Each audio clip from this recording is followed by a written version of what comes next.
What's up, my brothers and my sisters from another mister? Today we're going to do a comic book review of Spawn, issue number 5, The End of the Beginning Story Arc.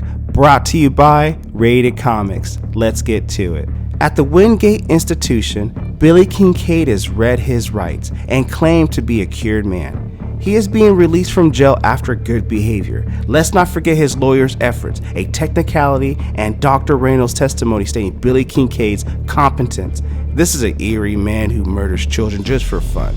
Billy eerily smiles in his panel. He's told that the judge wanted to remind Billy to not have any contact with the dead girl's parents. He's silent, but in a creepy kind of way. You already know something's off, but the psychiatrist plays it off as Billy being overwhelmed with the whole procedure. Detective Sam Burke knows that this whole thing is off and that this man is a freaking sicko. He slaughtered a girl so bad it took 6 experts to identify the girl, and they only got him for one murder when Sam knew there was much more.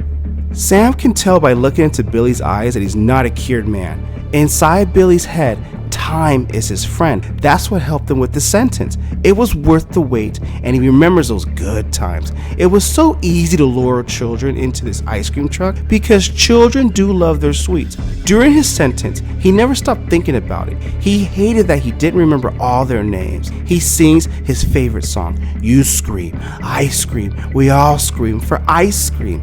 Billy reminds himself of the final number of kills. He did 27 freaking children. As he leaves, Billy sings about the ice cream song, and Sam Burke, who's standing right behind him, screams that he's insane and not actually cured. He calls Billy the walking butcher. Sam believes that the murder of Amanda Jennings was not an isolated incident, and he is correct about that. Sam thinks about how he's always played by the law, but the law sometimes doesn't win. He believes in the law and understands it far too well. He reminisces the night he lost his partner in the name of the law, but through all the obscene situation that he has been sucked into, Sam never lost sight of what matters most: to uphold the law and to protect and serve at all costs. You get the sense that he's up to something, but will he compromise his beliefs? What is he gonna do? In Queens, Wanda puts Cyan to sleep in her crib. She stands at her daughter's crib side for nearly 10 minutes, smiling down at the child she thought she'd never have, all while Spawn falls asleep in the alleyway amongst trash and rubble.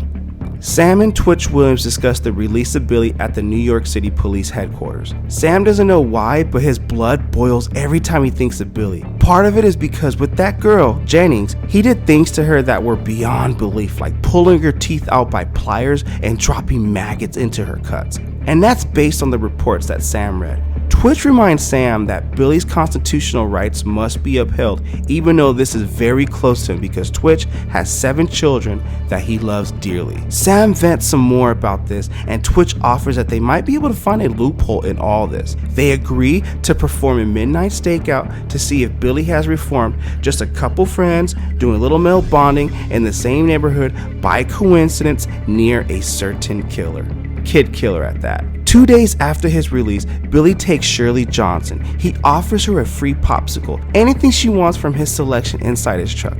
She enters, and you already know it's not going to end well. He ends up fingerprinting with her fingers cut off and glued to his wall.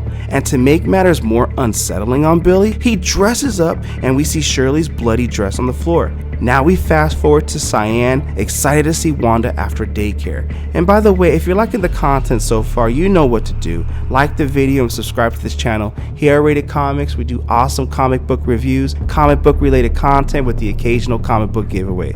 Now, back into the content. Spawn is watching nearby in a trench coat. Hearing Wanda calling Terry an amazing dad tears through his heart like a bullet. It's a name he so desperately wanted to be called during his life with Wanda. Now he knows that will never happen, and to make it worse is he can't blame the devil for this one. A short time after, he retreats to a place he spends his nights. It's a night a few of the guys get together for a few laughs and a few slightly exaggerated stories.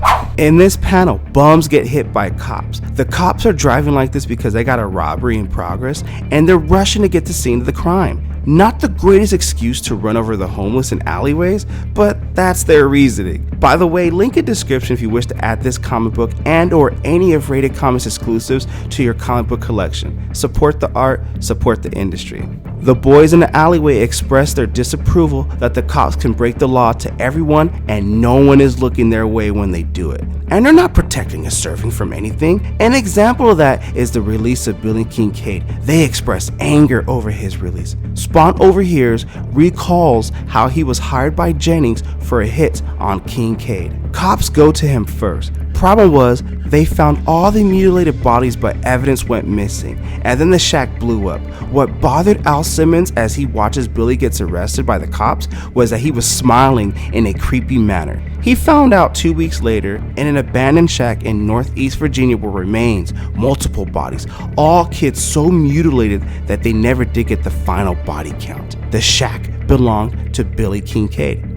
They had enough evidence to get him 10 lifetime terms, but suddenly things start disappearing. Files, photos, and containers. The shack where they found the evidence blew up. Not burnt down, but just blew up. Nothing was left. Their proof of untold deaths was gone.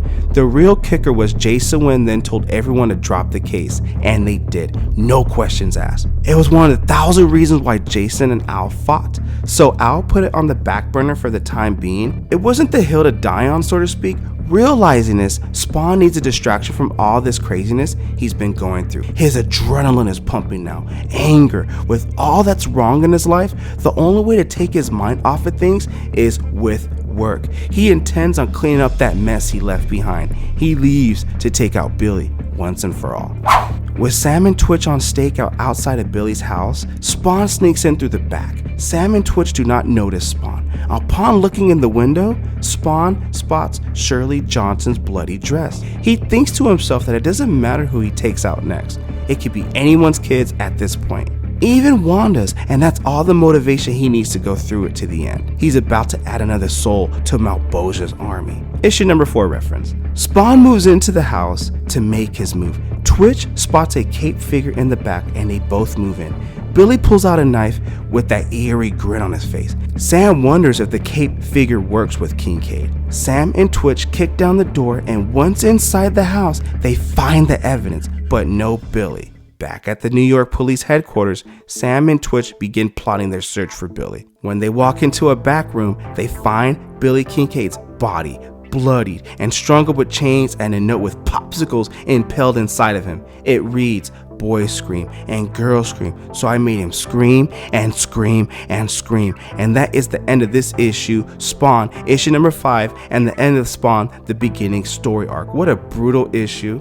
And does Billy deserve this kind of ending? It was pretty savage what he did. I mean, I like to say my opinions on it, man. Oh my gosh, it was a great ending for the story arc right there. But comment below, let me know your thoughts on this. With that being said, Spawn, issue number 5, the end of the beginning story arc. What you guys think of the comic book? Comment below, let me know. And also, there's any other Spawn story arcs you guys like to see me cover? Comment below, let me know. I'd love to hear your feedback, and I'll definitely get to it as quick as I can. Hey, I gotta film, read, and record these too. But this is fun right here. This is definitely a fun beginnings and a Spawn story arc you want to start with to get to know the character better. With all that being said, thank you again for watching.